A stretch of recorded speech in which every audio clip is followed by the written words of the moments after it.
हमारे जी अगर कम शब्दों में बच्चों के लिए, क्योंकि माता पिता हमारे जी बच्चों को कहते हैं, तो बच्चे आजकल ऐसे माहौल में रहते हैं कि वो सुनना ही पसंद नहीं करते कि ये तो समझ नहीं पा रहे कि जो हम, तो हमारे जी बच्चों के लिए कि वो उनकी दिनचर्या क्या हो, मतलब जैसे आप बता रहे हैं। हाँ, बच्चों की दिनचर्या में क्या है कि पहले तो उनको समय से उठाना चाहिए, सूर्य उदय के पहले उठाना चाहिए, क्योंकि जब सूर्य भगवान उदय होते हैं तो बुद्धि, श्री, यश ये सब नष्ट कर देते हैं। जो शयन करता है उसकी आयु भी नष्ट होती है, श्री कांति भी नष्ट होती है और स्मृति भी नष्ट होती है, बुद्धि भी नष्ट होती है। सुबह जब उठ करके सूर्य भगवान को नमस्कार किया जाता है और गायत्री मंत्र उच्चारण किया जाता है, तो उसमें यही है कि मेरी बुद्धि को सत्य की तरफ प्रचोदयात प्रेरित करो। जो भगवान सूर्य ज्ञान के दाता हैं, अगर बच्चा सूर्य उदय के पहले उठे, अब फिर तो उसके लिए माता पिता को उठना पड़ेगा महाराज जी।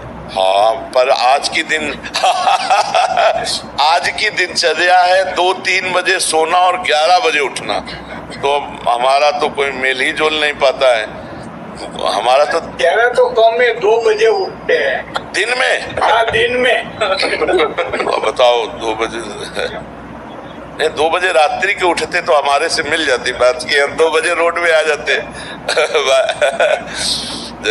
अब कैसे हम दिनचर्या बताएं जब प्रातः की दिनचर्या ही नहीं बन पाएगी। हाँ, तो जैसे अब ये दिनचर्या करके और बच्चों को तांबे के पात्र में रखा हुआ जल अगर पिलाया जाए, वज्रासन में बैठकर पिए, थोड़ा टहलो, सौंप जाओ, स्नान करो, 10 मिनट व्यायाम करो और इसके बाद अपनी पढ़ाई पे लगो।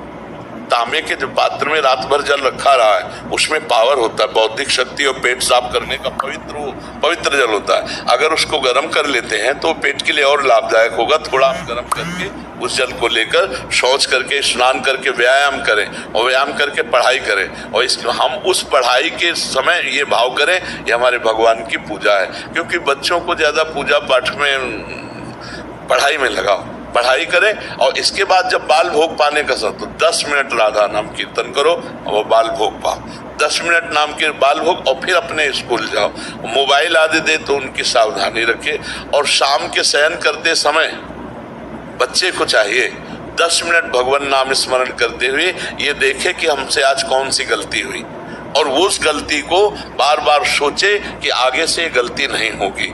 अगर वो नहीं समझ में आ रहा तो अपनी गलती माता पिता से बतावे, तो माता पिता उसको समझाए। पर बात यहाँ यही फंसती है कि माता पिता नहीं सुधार पे चल रहे, नहीं भजन कर रहे, ना अध्यात्म को समझ रहे, ना दिनचर्या। अब जैसे बच्चा है और वो गर्भ में है और फिर सहवास करते हैं, फिर मैथुन करते हैं, तो उस बच्चे के ऊपर ऐसे काम के संस्कार जागृत होंगे कि वो जन्म ही से कामांध होगा। आप ये समझ लो। और उसके ऊपर बहुत खूब प्रभाव पड़ता है। जिस दिन से गर्भ हो जाए उस दिन से माता पिता को ब्रह्मचर्य रहना। कौन माता पिता को ब्रह्मचारी रहना? मतलब गर्भ की जो संस्कार प्रवृत्तियां हैं वो देने के लिए पहला लक्षण होता है। जब उस दिन माता को पता चल गया अब गर्भ हो गया, तो अब सहवास बंद। जब तक बालक का प्रादुर्भाव नहीं होगा और फिर शब्द, तो उस तब तक ब्रह्मचर्य। अब इतनी क्षमता माता पिता में रह नहीं गई। माता पिता भागवतिक चिंतन करें, भागवतिक पवित्र भोजन बनाएं, भगवान को भोग लगाएं, बच्चों को पवाएं, तो उनसे उनकी बुद्धि शुद्ध हो।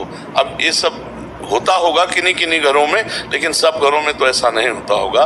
पर ये जो प्रथा चली 11 बजे 12 बजे 1 बजे तक सोने की दिन की, ये बिल्कुल बुद्धि को भ्रष्ट कर देगी।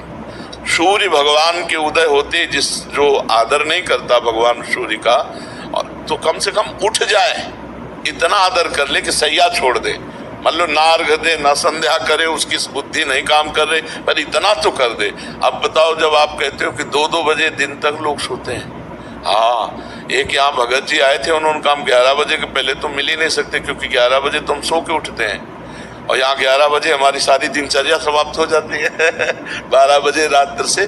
और सबसे बड़ी बच्चों के लिए दिनचर्या ये है कि वो कभी भी गंदे बच्चों का संग ना करें, मोबाइल से गंदी बातें ना देखें, गंदी कोई क्रिया ना करें, तो लड़कते पड़कते वो भगवान की तरफ, अध्यात्म की तरफ चल सकते हैं। लेकिन गंदे आचरण करेंगे फिर